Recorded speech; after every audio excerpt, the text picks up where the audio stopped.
大家好，我是超子。平时我们吃方便面都习惯泡着吃，今天给大家分享一道鸡蛋炒方便面，不粘不坨，筋道入味，简单营养又好吃，重新刷新对泡面的认知。首先我们准备没有牛肉的红烧牛肉面，炒一袋子肯定不够吃，我们来2袋。然后准备一下配菜，少许洋葱切成细丝，胡萝卜同样切成细丝。再来1个尖椒切成细丝，不吃辣的可以放青椒或者蒜苔。少许包菜切成细丝，也可以放豆芽或者其他自己喜欢吃的蔬菜，想吃啥就放啥。香菜洗净切成小段，少许葱花，2-3粒大蒜用刀拍匀剁碎。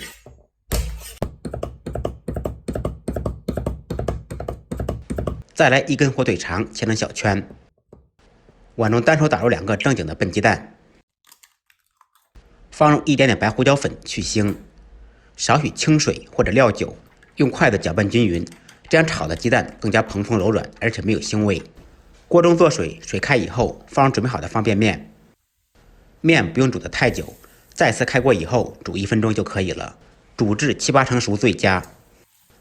煮好以后用罩里捞出，用冷水冲洗一遍。这一步可以防止炒制的时候粘锅粘脸，然后彻底挤干水分。很多朋友炒面都忽略了这一步，面条水分太大，所以导致粘锅。放入一点点葱油，用筷子搅拌均匀，这样炒出来更加爽滑筋道。起锅，锅烧空气，烧至冒烟以后，放入1勺油，先用油热面锅的全身，高油温放入打好的蛋液，这样炒的鸡蛋才会蓬松暄软，吃着不腥气。炒鸡蛋的同时，顺便把锅也就润了。炒熟炒散以后，盛出备用。炒完鸡蛋，锅已经油光锃亮了，不用再刷锅。锅中放少许油，油热以后放入葱花，爆出香味。放入准备好的配料：洋葱、胡萝卜、尖椒丝、包菜。开大火将配菜炒至断生，尽可能的炒出锅香气。换句话说，也就是将蔬菜炒至垂头丧气。烹入少许生抽酱油，增加鲜香味。少许老抽，增加底色。适量的盐调味，一点点白糖融合味道，少许胡椒粉。放入煮好的泡面，继续开大火快速翻炒。